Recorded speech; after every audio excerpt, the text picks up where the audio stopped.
We're counting down the 9 hidden rules old money families use to raise their kids, and you won't find these on social media. From engineering boredom to treating a surname like trust capital, these counterintuitive strategies quietly build resilience, discipline, and generational wealth. What are the surprising habits that separate legacy from luck? Let's start with rule number 9, where even birthday money becomes a lesson in capital. A 10-year-old in an old money family never sees birthday cash as spending money. Instead, every envelope and holiday check is quietly routed into a custodial brokerage account.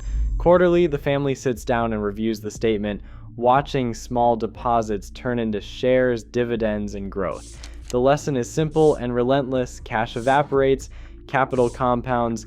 No TikTok unboxing, no instant shopping spree, just the slow, visible magic of compounding. Family advisors and trust lawyers encourage this ritual, knowing that early exposure to investing habits leads to disciplined savers and future investors.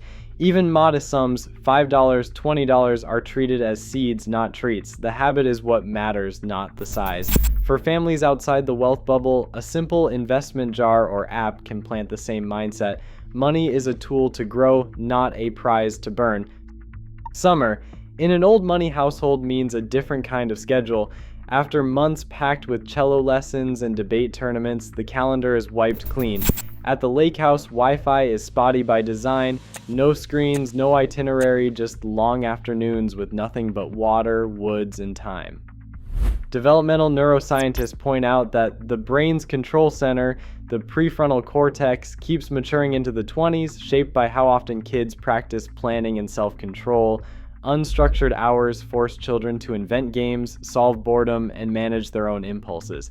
These quiet stretches build the mental stamina needed to handle uncertainty, whether it's a rainy day or a market downturn. In a world chasing constant stimulation, old money parents engineer boredom as a nutrient, fuel for creativity, resilience, and self-direction that no app can deliver. A Boston family lines up their children at the house phone. Each child rehearses a greeting, stopwatch in hand, under 10 seconds, and the child gets a nod. Over 15, they start again. 92% of kids in these circles master the 10-second mark by age 12. The drill isn't about reciting names or showing off. It's about making every introduction smooth, efficient, and gracious, no matter who's on the other end. Boarding schools archive records of these exercises, and nearly 80% of their curricula include some version of the drill. The payoff is real. A concise, confident greeting boosts perceived competence by 27% in first impressions. In old money circles, manners are less about etiquette and more about unlocking doors. Social capital built one flawless hello at a time. The stopwatch isn't just a tool, it's the family's secret weapon for turning internal discipline into outward advantage. At the dinner table, a simple rule holds court: speak 2 sentences, then ask someone else a question. It sounds like a parlor trick, but it's a discipline sharpened over generations. In old money circles, this drill isn't about silencing kids, it's about teaching the art of conversation as a tool for influence.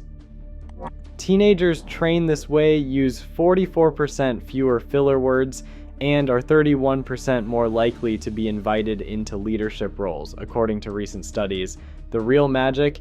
87% of teens coached in the 2-sentence rule say they feel genuinely heard by adults, a rare feat in any family. At gatherings, the game is on. Keep it brief, pivot to curiosity, watch adults disarmed and drawn in. By 17, these kids can run a boardroom without ever dominating it. The takeaway is easy to try. Next family meal, launch a 2-sentence challenge and see who listens best. A family foundation delivers canned goods through a side entrance. No press, no photo ops, just quiet hands at work. In these circles, the rule is clear: if a donation can be hashtagged, it's too loud. 68% of wealthy donors give anonymously, and behavioral economists have found that those who give in secret report 25% higher satisfaction than those who seek public credit. One dynasty member whose family name never appears on hospital wings remembers a locked box in the mudroom. Each child would slip in an envelope, never telling a soul. The lesson is sharp. The moment your left hand knows what your right hand gave, the moral value drops. Old money teaches that generosity isn't a performance. The reward is in the act, not the applause. For families outside these circles, a simple giving box at home can plant the same seed, help quietly, and let the impact speak for itself. A single tagged photo can cost a cousin an internship. In old money families, reputation is guarded like a family business. Search 5 generations of the Rockefellers or DuPonts, and you'll find wedding announcements, maybe a sailing trophy, but never a mugshot or viral meme. The unwritten rule: the surname is collective property, not a personal brand. One red Solo cup in the wrong post can trigger a zero tolerance clause. DuPont trust documents have been known to cut or claw back distributions after a public scandal. 42% of terminations in elite internships trace back to digital conduct, and a single meme can drag down family deal flow by 5%. Parents draft media charters for their kids. No public foolishness, no digital stunts. The message is clear: protect the name, or risk losing more than just a follower count. A 12-year-old is handed 5 crisp $100 bills and a challenge: make it grow by September. There's no instruction manual, no rescue plan, just the freedom to try and the certainty that losses will sting but not sink. Some kids start a slime stand and pocket $40 in profit. Others chase crypto hype and watch half their stake vanish overnight. In families that follow this rule, parents shadow the experiment but never intervene. They let the lessons land early, while the risk is measured in birthday money, not trust funds. Studies show that 62% of heirs in these circles launch a venture before age 18, and those who face a real loss diversify their next move 4 years earlier than their peers. Psychologist Angela Duckworth calls this grit, the blend of passion and perseverance that predicts long-term success. Even a small fail fund like $20 for a summer project can plant the habit. The tuition for a hard lesson is far cheaper at 12 than at 25.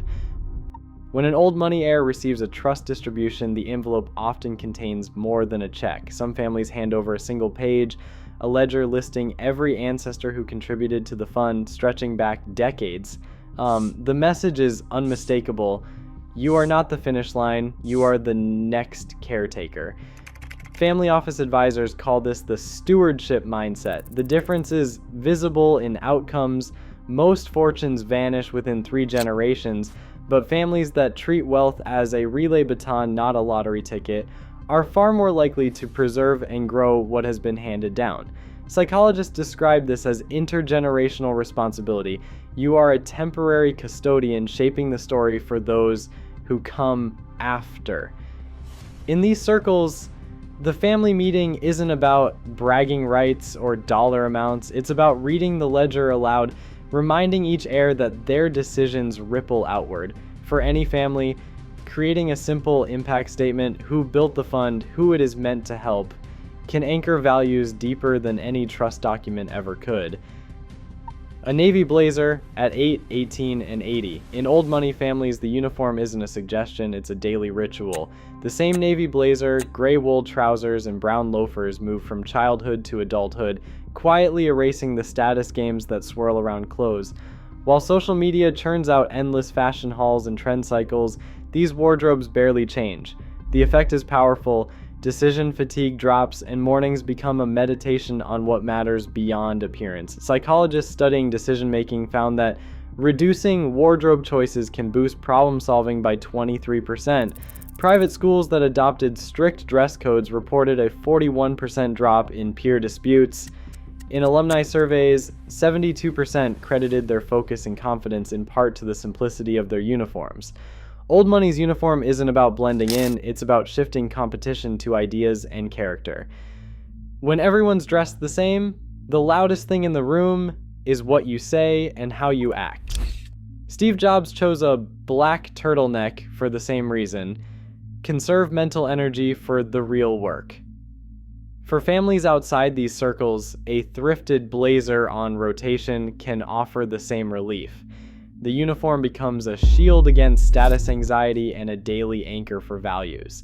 In a world obsessed with standing out, Old money teaches that true distinction comes from substance, not style. Across all 9 rules, one pattern stands out.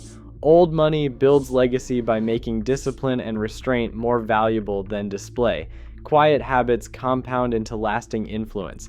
In a world chasing attention, these principles prove that true wealth isn't shown, it's silently stewarded. Which rule surprised you most?